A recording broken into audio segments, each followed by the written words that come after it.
आप देख रहे हैं न्यूज इंडिया, आपके साथ मैं रचना बंसल। शाम 4 बजे के बुलेटिन में बहुत स्वागत आप सभी का। 4 का चौका, जहां हम आपको दिखाते हैं वो खबरें जो दिन भर सुर्खियों का हिस्सा रही हैं। तो आज की जो बड़ी खबरें हैं 4 तस्वीरों के साथ इस बुलेटिन की करेंगे शुरुआत, जिसमें सबसे पहले बात होगी प्रधानमंत्री मोदी और व्लादिमीर पुतिन की मुलाकात की। कैसे साथ में मिलकर साथ चलने की बात हुई है, आतंक पर प्रहार की बात हुई है, ये आप जानेंगे। रूस के राष्ट्रपति व्लादिमीर पुतिन और पीएम नरेंद्र मोदी ने हैदराबाद हाउस में द्विपक्षीय बैठक की। इस बैठक के बाद एक साझा बयान में पीएम मोदी ने रूस और भारत की सदाबहार दोस्ती का जिक्र किया और उसे सींचने में पुतिन के नेतृत्व की तारीफ भी की। पीएम मोदी ने यहां पर आतंकवाद और पहलगाम हमले का जिक्र करते हुए कहा कि आतंकवाद के विरुद्ध लड़ाई में रूस ने सहयोग किया है। पहलगाम या क्रोकस सिटी हॉल पर कायरतापूर्ण हमला इन सब से जुड़ा हुआ है। इन सब की जड़ एक ही है, वो है आतंकवाद। मानवता के मूल्यों पर सीधा प्रहार है। वहीं रूसी राष्ट्रपति ने कहा कि रूस भारत को बिना रोक टोक के तेल की सप्लाई करता रहेगा, ये जारी रखेगा। इसको लेकर अभी ताजा अपडेट क्या है ये आप जानेंगे इसी बुलेटिन में। दूसरी खबर है हुमायूं कबीर के बयान से जुड़ी हुई। ममता बनर्जी से लड़े हैं और बाबरी पर अड़े हैं। बंगाल में ममता बनर्जी की पार्टी तृणमूल कांग्रेस के बागी नेता हुमायूं कबीर मुर्शिदाबाद में बाबरी मस्जिद की बुनियाद रखने पर आमादा है। टीएमसी से सस्पेंड होने के बाद उनके तेवर और सख्त हो गए हैं। हुमायूं कबीर ने पार्टी को चुनौती देते हुए मुर्शिदाबाद में 6 दिसंबर को बाबरी मस्जिद की नींव रखने की घोषणा की है। इसको लेकर सियासी घमासान मचा हुआ है। इसको लेकर अपडेट क्या है, कैसे इस पर राजनीति हो रही है, बताएंगे।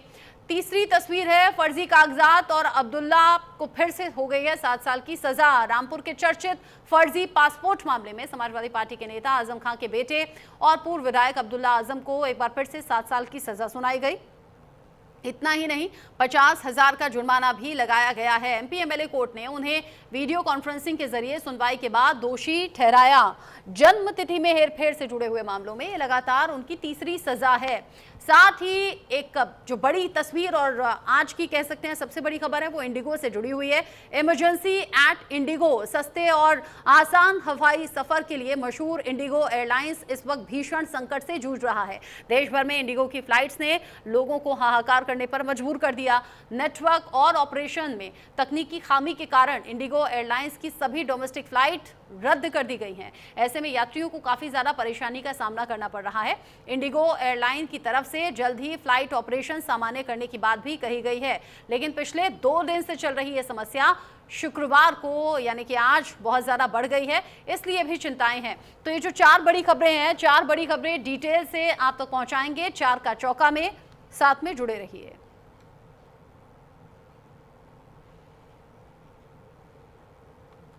सबसे पहली जो खबर है वो रूस के राष्ट्रपति व्लादिमीर पुतिन के भारत दौरे से जुड़ी हुई है। भारत और रूस का इसको लेकर साझा बयान भी सामने आया है। द्विपक्षीय बैठक के बाद में यह साझा बयान सामने आया। भारत रूस के बीच में कई अहम समझौतों का ऐलान भी किया गया है। भारत रूस में स्वास्थ्य के क्षेत्र में समझौता हुआ है। शिपिंग जहाज बनाने को लेकर भी यह समझौता हुआ है। मेडिकल एजुकेशन सेक्टर में भी समझौते की खबर है, जो कि साझा प्रेस कॉन्फ्रेंस में बताया गया। इसके अलावा अस्थायी लेबर एक्टिविटी पर भी समझौता हुआ है। इसके अलावा केमिकल फर्टिलाइजर के क्षेत्र में भी अहम समझौते दोनों देशों में हुए हैं। पुतिन का स्वागत करते हुए प्रधानमंत्री नरेंद्र मोदी के चेहरे पर मुस्कुराहट नजर आई। साथ ही साथ पीएम मोदी ने कहा भी कि पुतिन का स्वागत करते हुए मुझे बहुत खुशी हुई, हमारे संबंध हर कसौटी पर खरे उतरे हैं। साथ ही साथ भारत रूस की दोस्ती ध्रुवतारी की तरह है, ये पीएम मोदी ने कहा। उन्होंने कहा 2030 तक के आर्थिक सहयोग पर रणनीति बनाई गई है। आतंकवाद मानवता के मूल्यों पर प्रहार है। आतंकवाद के खिलाफ वैश्विक एकता बड़ी ताकत है।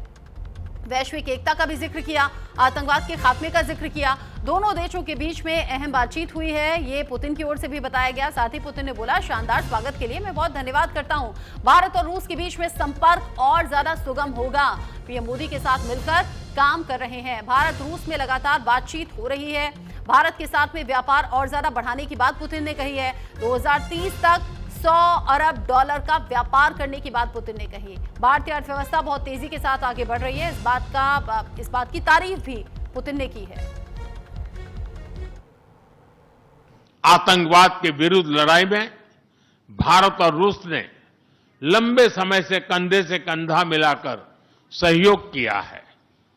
पहलगाम में हुआ आतंकी हमला हो या क्रोकस सिटी हॉल पर किया गया कायरतापूर्ण आघात, इन सभी घटनाओं की जड़ एक ही है। भारत का अटल विश्वास है कि आतंकवाद मानवता के मूल्यों पर सीधा प्रहार है और इसके विरुद्ध वैश्विक एकता ही हमारी सबसे बड़ी ताकत है। भारत और रूस के बीच यूएन, G20, ब्रिक्स, एससीओ तथा अन्य मंचों पर करीबी सहयोग रहा है। करीबी तालमेल के साथ आगे बढ़ते हुए हम इन सभी मंचों पर अपना संवाद और सहयोग जारी रखेंगे। आगे बढ़ेंगे। आगे बढ़ते हुए एक बड़ा अपडेट आप जान लीजिए, बड़ी खबर जो कि इस वक्त मिल रही है चार का चौका में। ये बड़ी खबर जिसमें पुतिन ने कहा है दोनों देशों के बीच में अहम बातचीत हुई है और दोनों देश साथ में मिलकर आगे बढ़ेंगे, चलेंगे। शानदार स्वागत जो व्लादिमीर पुतिन का हुआ है उसके लिए धन्यवाद भी पुतिन ने दिया। साथ ही उन्होंने कहा भारत रूस के बीच में संपर्क जो है वो और ज्यादा सुगम होगा और ज्यादा बेहतर होगा। दोनों देश साथ में मिलकर आगे बढ़ेंगे, अभी साथ में मिलकर काम कर रहे हैं। पीएम मोदी का जिक्र उन्होंने किया। व्लादिमीर पुतिन और मोदी की दोस्ती अलग अलग वक्त पर नजर आई है और इस बार भी कुछ ऐसे ही रिश्तों में जो गहराई है वो नजर आई। उन्होंने कहा कि भारत के साथ में मिलकर हम व्यापार करेंगे भी और बढ़ाएंगे भी। To each other are critical partners in trade, investment, technology. For example, last year trade turnover grew by 12%, achieving a record of about $64 to $65 billion, and it is estimated that by the end of this year, the trade will be at the same level. We would like, of course, to bring this number up to $100 billion, and to achieve that, we have a program for Russian-Indian development up to the year 2030. This comprehensive document outlines the specific goals and requirements that our ministries and governments must achieve to reduce various obstacles when it comes to our trade and investment cooperation.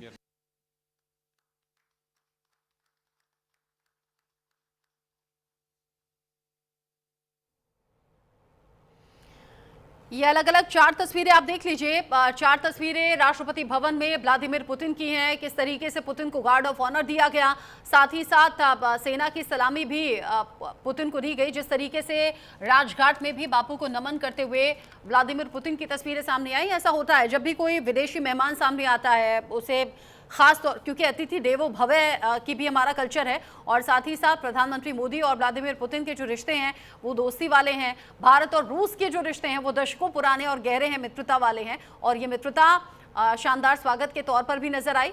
Putin ने भी अपने स्वागत को लेकर धन्यवाद कहा है भारत सरकार का और प्रधानमंत्री मोदी का और बता दिया कि कैसे दोनों देश साथ में मिलकर आगे बढ़ेंगे और ग्रो करेंगे। ये जो व्यापार है वो हर दिन के साथ, हर साल के साथ आगे बढ़ेगा, बेहतर होगा।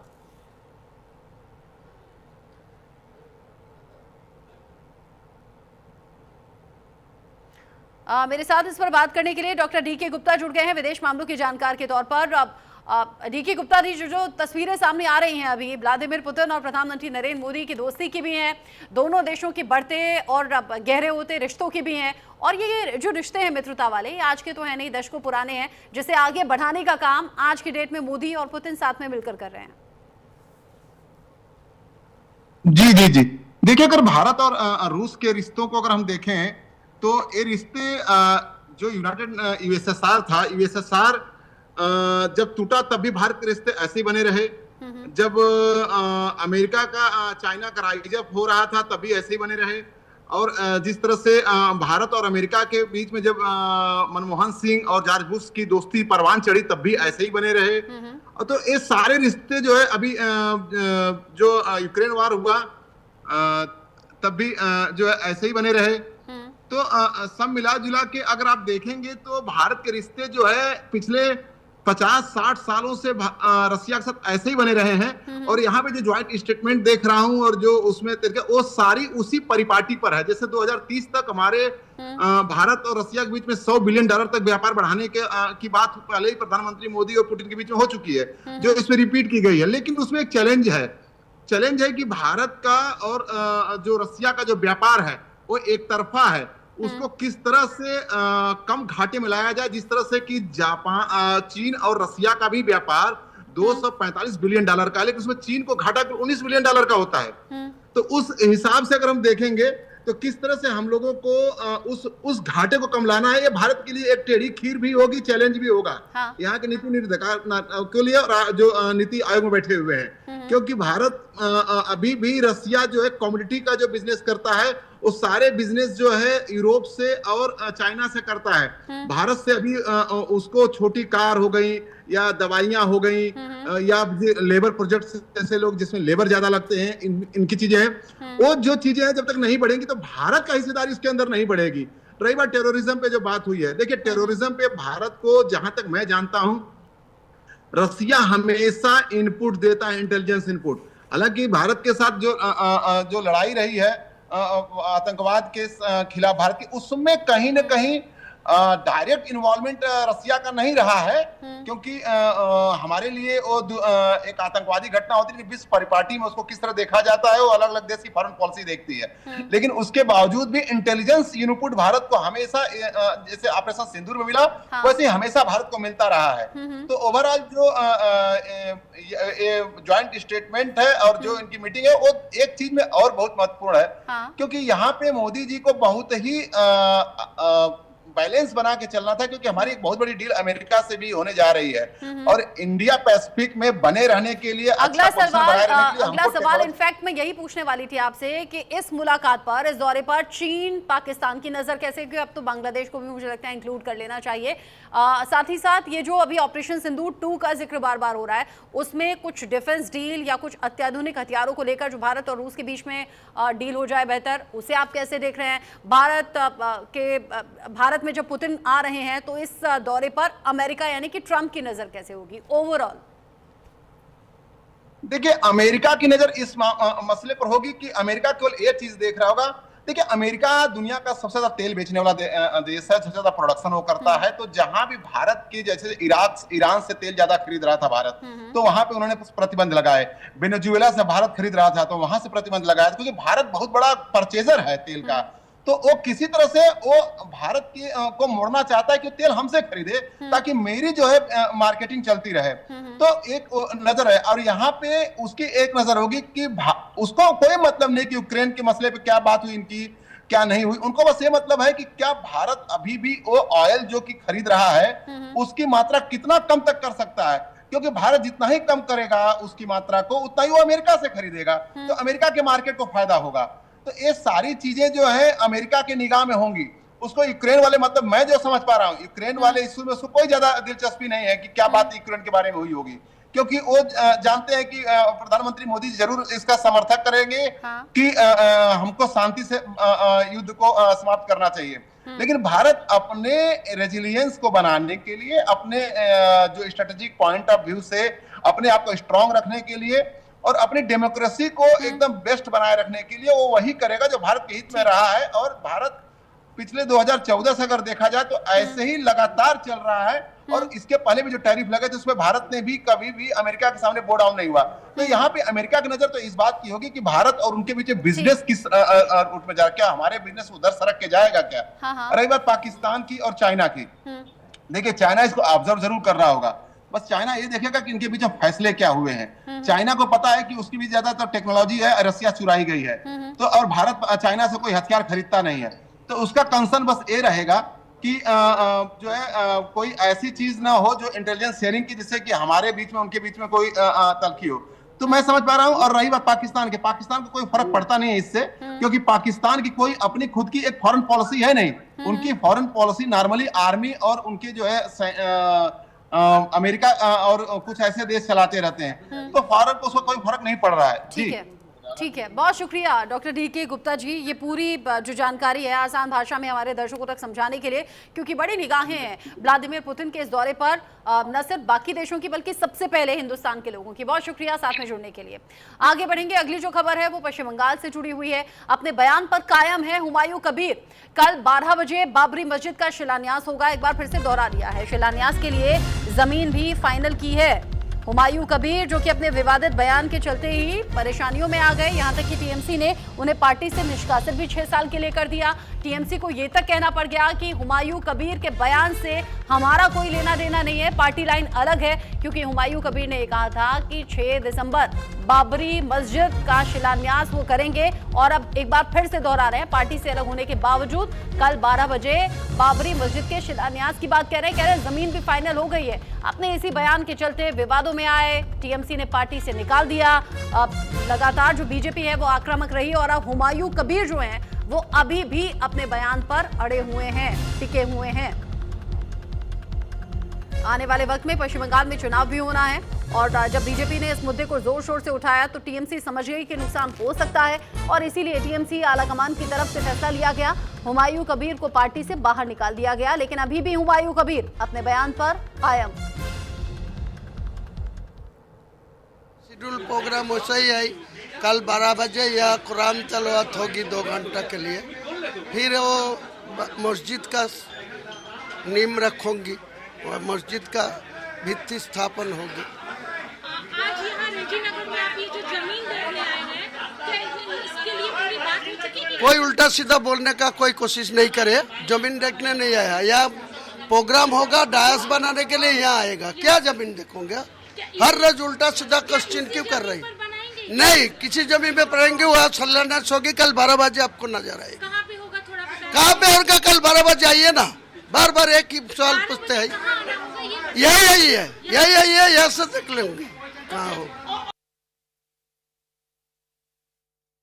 पश्चिम बंगाल बाबरी मामले से जुड़ा बड़ा अपडेट भी जानिए। हुमायूं कबीर का ममता बनर्जी पर निशाना भी साथ में आया है सामने। एक तरफ तो कह रहे हैं बाबरी मस्जिद का निर्माण होकर रहेगा, शिलान्यास के लिए डेट और तारीख भी कल की बता दी है। कह रहे हैं ममता बनर्जी बंगाल की नहीं है, ममता आरएसएस के लिए काम कर रही हैं। तो बहुत बड़ा स्टेटमेंट हुमायूं कबीर ने दे दिया जब उन्हें पार्टी ने बाहर निकाल दिया। वो कह रहे हैं कि ममता बनर्जी जो है वो बंगाल की है ही नहीं, वो तो आरएसएस के लिए काम कर रही हैं। पश्चिम बंगाल में संघ की शाखा है, 2026 में ममता मुख्यमंत्री नहीं बनेंगी, ये बड़ी बात उन्होंने कह दी है तब जब उन्हें पार्टी ने बाहर निकाल दिया। ममता बनर्जी को लेकर सीधे तौर पर मुखालफत पर उतर आए हैं हुमायूं कबीर। 2026 में ममता बनर्जी मुख्यमंत्री नहीं बनेंगी और वो आरएसएस के साथ मिली हुई हैं, ऐसा कहा है हुमायूं कबीर ने।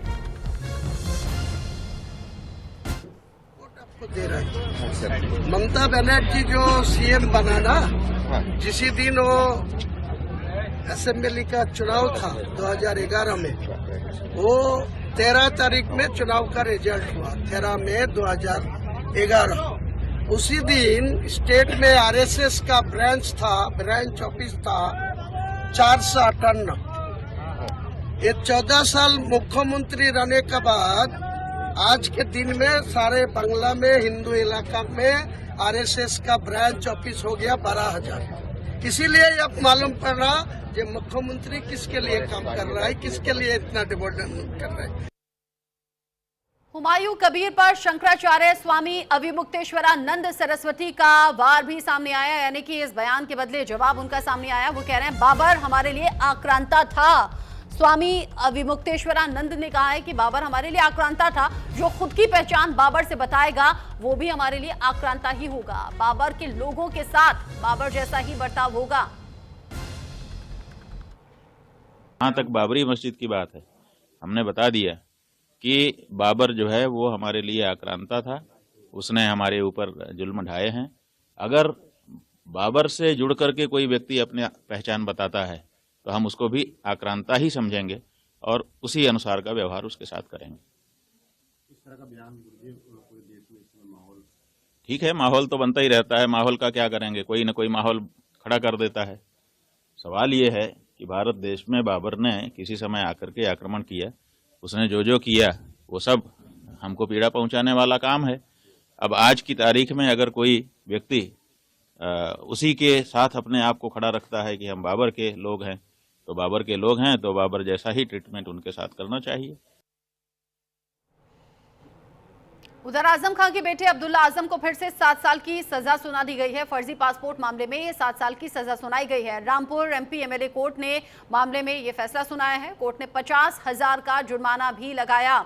समाजवादी पार्टी के वरिष्ठ नेता आजम खान के बेटे अब्दुल्ला को फिर से 7 साल की सजा हो गई है। रामपुर की एमपी एमएलए कोर्ट ने फर्जी पासपोर्ट मामले में अब्दुल्ला को दोषी करार दिया है। इससे पहले बर्थ सर्टिफिकेट और 2 पैन कार्ड मामले में आजम और अब्दुल्ला को 7-7 साल की सजा हो चुकी है। बाप बेटे अभी रामपुर जेल में बंद है। ये मामला साल 2019 का है, जब रामपुर के मौजूदा विधायक आकाश सक्सेना ने सिविल लाइंस थाने में अब्दुल्ला आजम के खिलाफ शिकायत दर्ज कराई थी। आरोप था कि अब्दुल्ला ने अलग अलग जन्म तिथियों वाले 2 जन्म प्रमाण पत्रों का उपयोग करके 2 पैन कार्ड तैयार करवाए हैं। शिकायत में कहा गया था कि उन्होंने चुनाव लड़ने की न्यूनतम आयु पूरी न होने के बावजूद विधायक बनने के लिए ये पूरा फर्जीवाड़ा किया। इस मामले की जांच के दौरान कई दस्तावेज और गवाह पेश किए गए, जिनके आधार पर अदालत ने दोनों को दोषी माना और फिर 7-7 साल की सजा हुई। पिछले ही दिनों जेल गए और अब इस मामले में रामपुर की एमपी एमएलए कोर्ट ने 7 साल की और सजा अब्दुल्ला आजम को सुनाई है। फर्जी पासपोर्ट ये मामला है।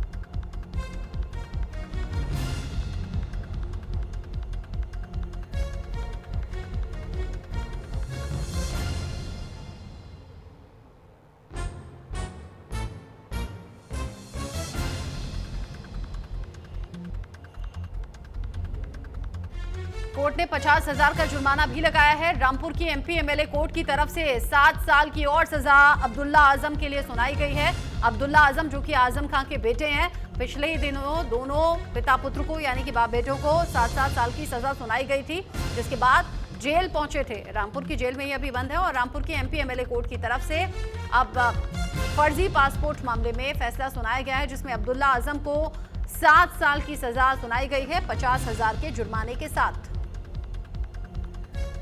मुश्किलें चौतरफा बढ़ती जा रही हैं आजम खान और उनके परिवार की। हालांकि अभी कानूनी विकल्प बचते हैं। सुप्रीम कोर्ट में या ऊंची अदालतों में इसे चैलेंज किया जा सकता है। अगली खबर इंडिगो से जुड़ी हुई है। बड़ा अपडेट आप जानिए। डीजीसीए ने इंडिगो की सभी मांगे मान ली हैं। संकट से उबरने के लिए ऐसा किया गया है ताकि अभी के लिए ये जो संकट पैसेंजर्स पर है, एयरपोर्ट पर भारी भीड़ है, इसे हटाया जा सके, कम किया जा सके, क्योंकि हम देख रहे हैं लगातार फ्लाइट्स कैंसिल होना परेशानी का सबब बना हुआ है यात्रियों के लिए। और इस संकट से उबरने के लिए अभी के लिए डीजीसीए ने सभी मांगे इंडिगो की मान ली हैं। इंदौर से आया, हम इंदौर रिटर्न जा रहे हैं। एक्चुअली हमारा फ्लाइट 5 बजे को है। एक्चुअली हम आया 3:30 बजे को इधर आया। अभी पहले दिखाया 6:30 बजे दिखाया, इसके बाद 8:30 बजे दिखाया, अभी 1 बजे दिखा रहा है। वो 1 बजे के भी कंफर्म नहीं बता रहे, वो 1 बजे के भी फ्लाइट आएगा नहीं आएगा, इसलिए हम लोग टिकट कैंसिल करके वापस चले जा रहे हैं। कुछ फैसिलिटी भी नहीं है, कुछ भी रेस्पॉन्ड ढंग से नहीं दे रहे हैं। उन लोग भी, स्टाफ को भी पता नहीं है उन लोग को क्या आंसर देना है कस्टमर के साथ। कल रात 8 बजे आए थे। 8 बजे से हम 11:10 की हमारी फ्लाइट थी। 11:10 की वो कैंसिल हो गई नहीं, उन्होंने बताया नहीं कैंसिल हो गई। आधा घंटे का टाइमिंग दे रहे थे वो, हर आधे घंटे में टाइमिंग चेंज होता रहता था। और उसके बाद हमें 1:30 बजे पता चला कि फ्लाइट कैंसिल हो गई है। तो उसके बाद हमने बैंगलोर का टिकट निकाल लिया, बैंगलोर टू तिरुवनंतपुरम का। वो भी सुबह 7:30 बजे तक हमें कुछ बताया नहीं, कुछ भी नहीं। तब तक हमारे छोटे छोटे बच्चे, हम सब एक साथ वेट कर रहे थे। कोई भी सोया नहीं, किसी ने हमें मतलब खाने के लिए पूछा नहीं। हम उनसे बात कर रहे, झगड़ा भी कर लिया बहुत सारा। वीडियो भी है, फुटेज भी है हमारे पास। यहाँ रुक रहे हैं छोटे से ब्रेक के लिए। ब्रेक के उस पार भी खबरें जारी।